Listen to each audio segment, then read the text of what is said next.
Hey guys, we're back to the lo-fi video for one more time. My wife is actually in there taking a nap, so just wanted to give you guys an update on what I picked up this week at the comic shop. So I think you guys will really like this. Let's go ahead and get started. All right, first up on the couch here is, or footstool, is the Frank Miller cover to Amazing Spider-Man number 70, the last issue in this particular run. So it's by Joe Kelly with art by Ed McGuinness, and I believe inks by Mark Farmer. We have the finale of the 8 Deaths of Spider-Man with Doctor Strange, Doctor Doom. We have the Spider-Naut, who actually makes the Juggernaut look small now. I thought that was kind of funny. You get this amazing artwork by Ed McGuinness. And I've got to say, a lot of the issues that I've read over the last few years of this particular run have just not been fun. And when you get a fastball special between the Juggernaut and the Spider-Naut, you get another set of self-sacrificing thoughts, feelings, emotions from Spidey himself. Enough to make a god move in Cyttorak. And then you possibly get Peter looking a little happy with Shay there in this story. It was a nice way to close out this particular chapter of ASM. I will say that.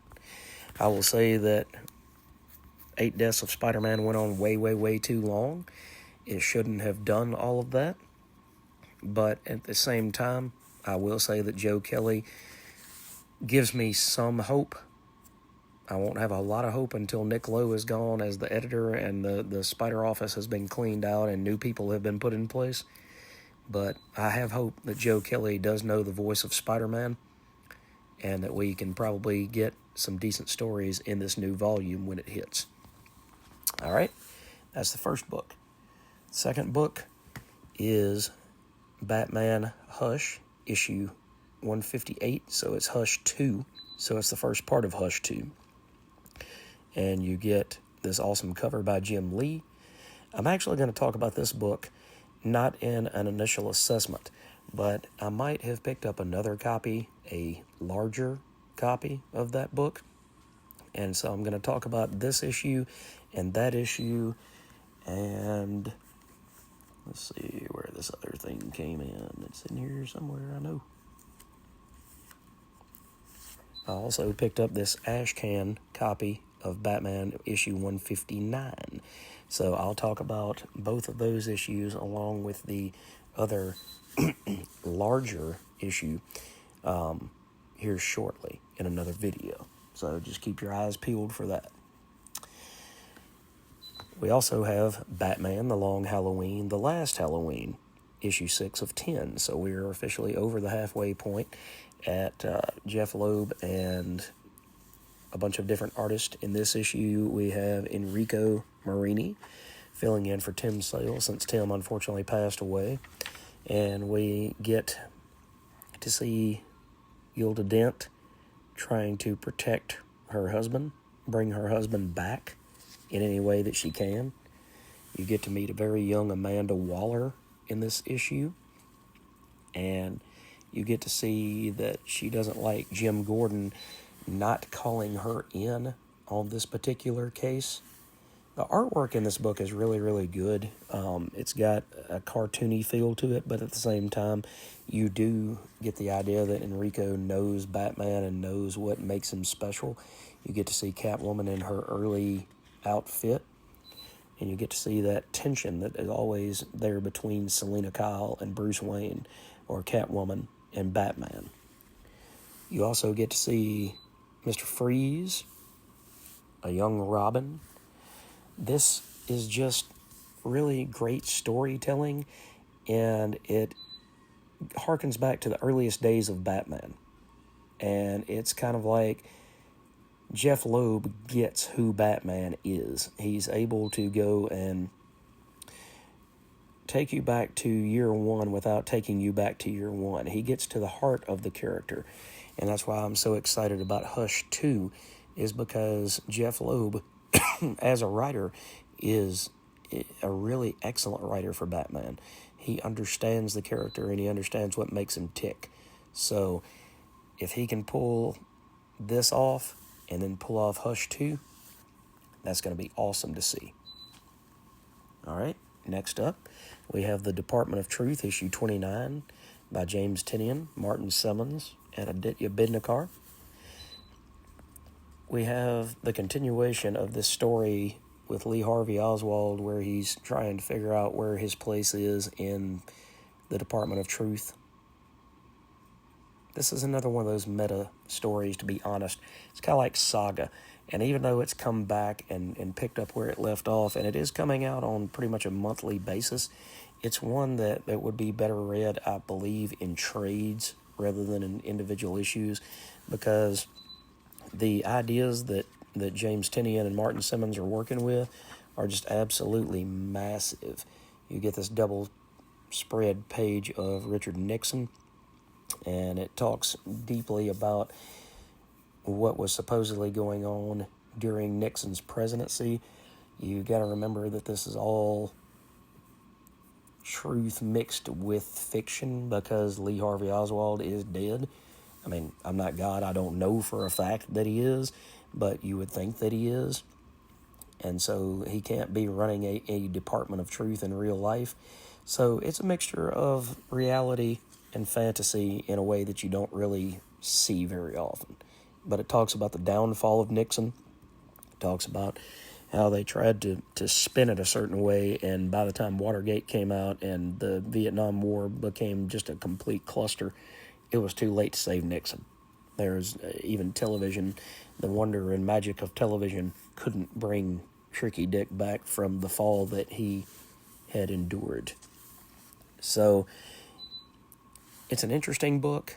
I've got all the issues so far, but I'm really starting to think that I might dip out after, I would say, I don't know, maybe the 30th, 31st issue, dip out and just kind of get caught up on everything and then see if it's worth coming back to.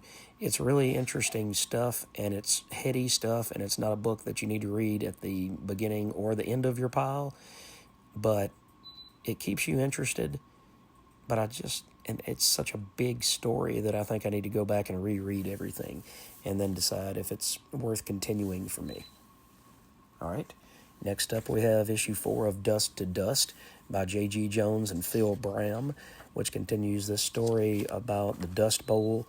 And you've got this town with a sheriff who might or might not have a drinking problem.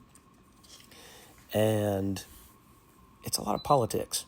And like I said, it's a very bright comic book, too. If your eyes are not very accustomed to bright lights, then the monotone type artwork might actually put you off. But I get why they're doing that particular coloring scheme, is because you're in the middle of the Dust Bowl. Life is not supposed to have a bunch of light, a bunch of color and pop and things like that. It's supposed to be monotone and whitewashed and gray, and so they get that perfectly, except for this one page right here, which is absolutely beautiful, where you get to see the nebula up in the sky and the wonderful night sky. So this book is really, really great. It's one of the giant generator books that Rick Remender helped bring in for Image. So I can't wait to see how this one continues. I thought it was only 5, maybe 6 issues, but now we have this character here in the gas mask that gets introduced. So, like I said, can't wait to see what is in store for all of these characters with issue 5. All right, continuing on, we have Falling in Love on the Path to Hell, issue 7, with the Butcher on the cover, the Caledonian. And we learn in this issue, through this amazing artwork and the detail, which I don't know if I've mentioned it before, but it reminds me a lot of Tom Mandrake's artwork. The line work is similar, and You can really tell that. It's got action, it's got adventure, but the scratchiness is almost like a Walt Simonson, or even, like I said, a Tom Mandrake. So, hint, hint, cough, cough. If you guys ever need a fill-in artist for an issue, call Tom up and see if he'd be willing to come and pencil and ink an issue for you. I think his artwork would fit in extremely well. But the big thing here is that Asami and our gunfighter have found a way possibly to get off of this island. They just have to steal the stone it's almost like a Rosetta Stone from what it looks like. They have to steal this stone back from one of the main bad guys in the series, which, let's see here. I'm trying to remember what his name was. I'm sorry, guys. I'm going to find him. Let's see. Mohan. And that's Mohan right there. So they have to steal this stone back from Mohan. Did they do it? Are they going to do it in a future issue? You'll have to read and find out. But this book is really interesting. I love the premise of getting two characters together in this purgatory type world that you don't really know, why they came together. But it's nice to see this burgeoning relationship. And that's what it is. It's not just sleeping together or anything like that. It turns into a relationship, and you can see this build. So it's awesome to see that, and it's awesome to see whether or not they're going to ever get out of this purgatory. All right, Feral issue 11 is just all-out, balls-to-the-wall action in this issue. We've got all the cats that were trapped in a car at the end of the last issue in an accident, and now they're trying to figure out where they can go from here, and they end up running afoul of a giant bear who has also been hit with this rabies disease, and they find Patch, who is still alive, but he is in the throes of rabies.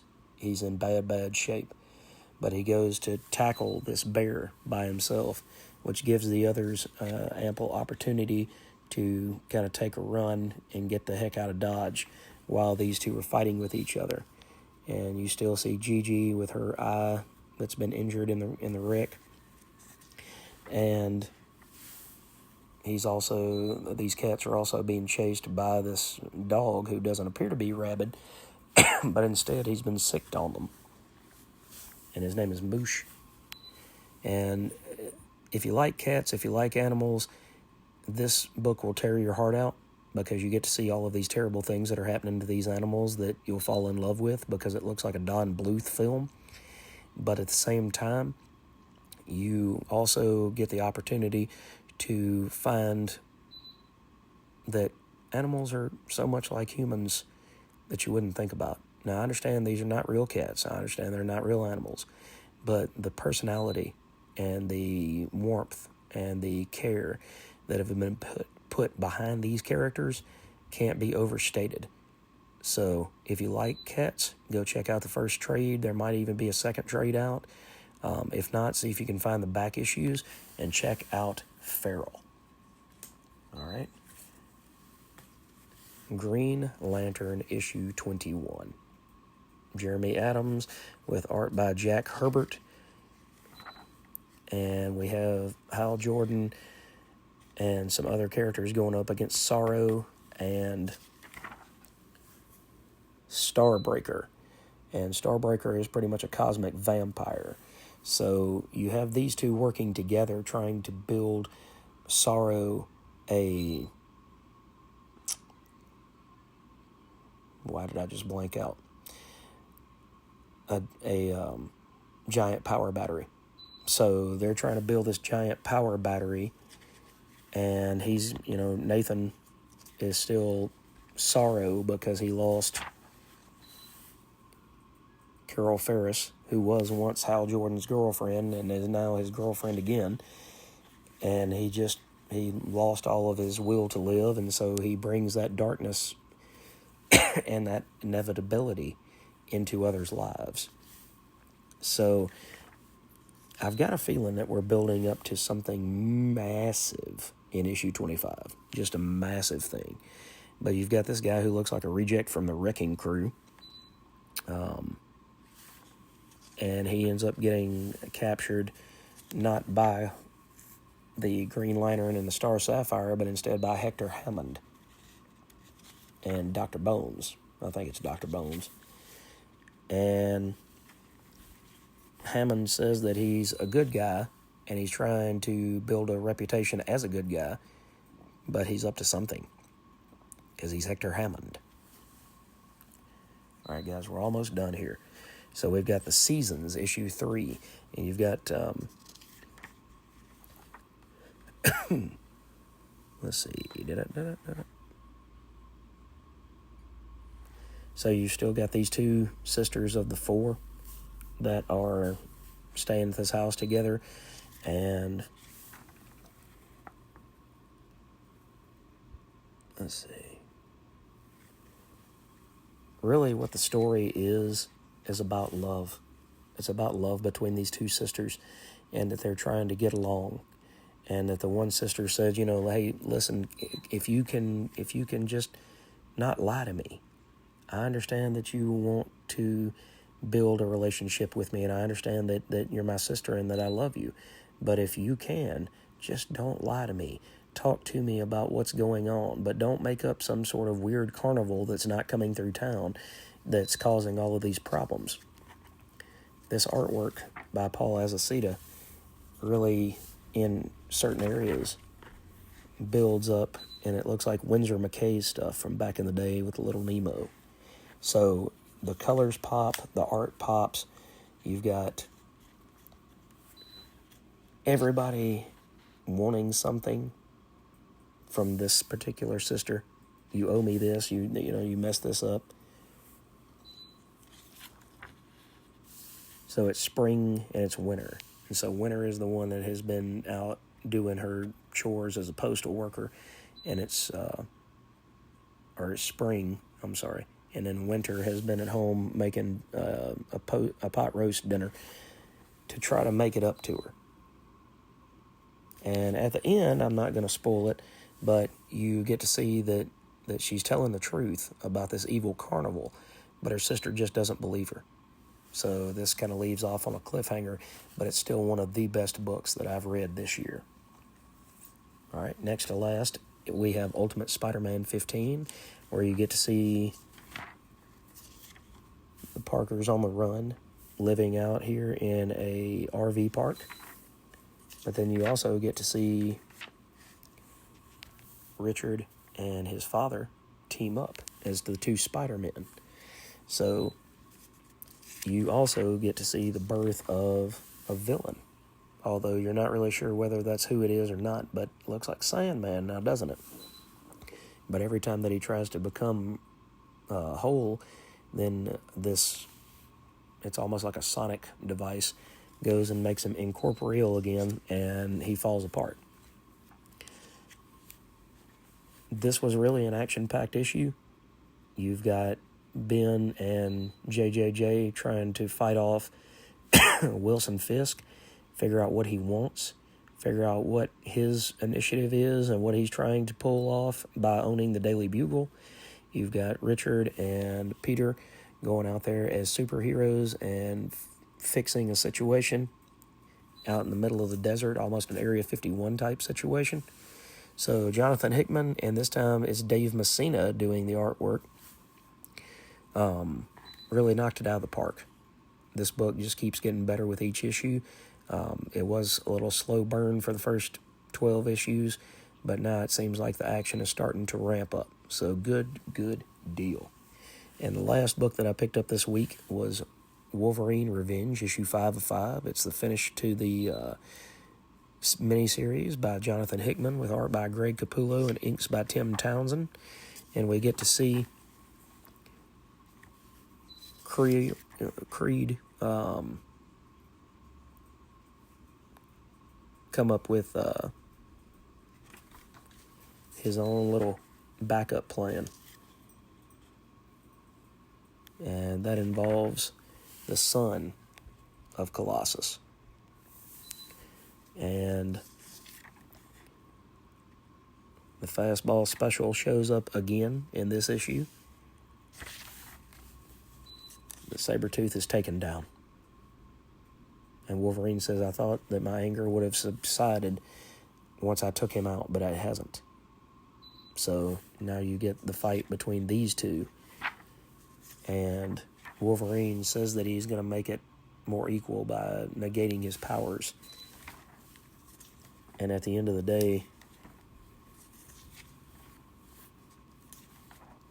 you get to see a Wolverine who continues his battle, his eternal battle. It seems like he'll never stop fighting. That's just part of who he is. So it was a wild run, and it took a while to get there. The art by Greg Capullo and Tim Townsend, like I said, I'm really thinking that it's Tim Townsend because Tim hasn't been inking for a while. So I really think that it's Tim who's kind of fallen off, and I don't think it's Greg's artwork that's been simplified. But it was fun. It was a wild romp. You just kind of had to shut your mind off to the first issue because everything was like crazy. But in the end, it was fun, and I enjoyed it.